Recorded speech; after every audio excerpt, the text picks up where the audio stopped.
ए हेउछि हिंगुला विद्यापीठ vodka एक साधारण ग्रामीण स्कूल किंतु सेठारे गढ़ी उठिथिबा स्मृति एवं जीवन कहानी केबे साधारण नुहे। से स्कूल रे थिले जणे असाधारण शिक्षक श्रीजुक्त सुरेश सार।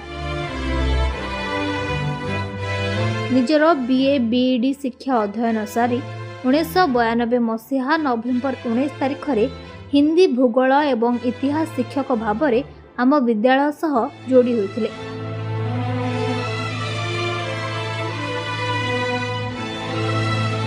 उन्नीस 1992 12 वर्ष धरी अवैतनिक कार्य करिबा परे 2004 मसीह सरकार मात्र 1500 टंका स्वल्प दरमा मिलुथिला। तथापि से तांकर कर्तव्य रे अवहेला न करी निरवच्छिन्न भावरे निजर कार्य संपादन करि आसुथिले। सकाळ 9टारे स्कूल रो बेल बाजिले छात्र छात्री माने दौड़ी दौड़ी आसुथिले।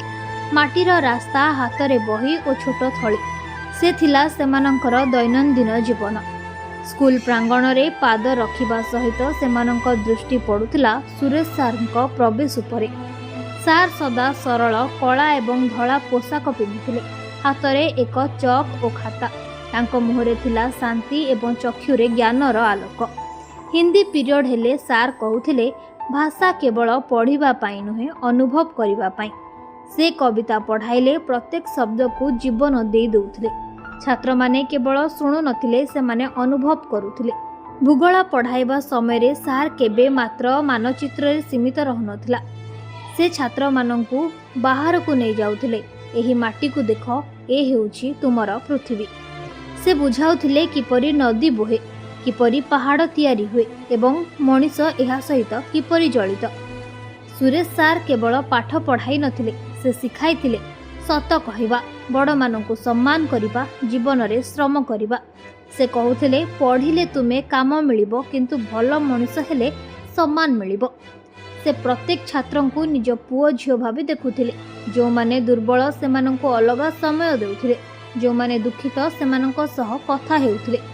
दिन गड़ीगला। छात्र माने बड़ हेले। केही शिक्षक, केही अधिकारी, केही व्यवसायी हेले किंतु सेमानंक मनरे सेही स्कूल और सुरेश सार रहीगले। आसंता 30 एप्रिल 2026 रे जेतेबेले सुरेश सार आम विद्यालय विदाय नेबे सेही दिन समस्त गाँ कांदी उठिबो। समस्त छात्र मानक हृदय दुख भरा होई आखिरे अश्रुधार रे बहिजिबो। छात्र माने कहिबे सार आपण आमको पढ़ाई नथिले, आमको गढ़ीथिले।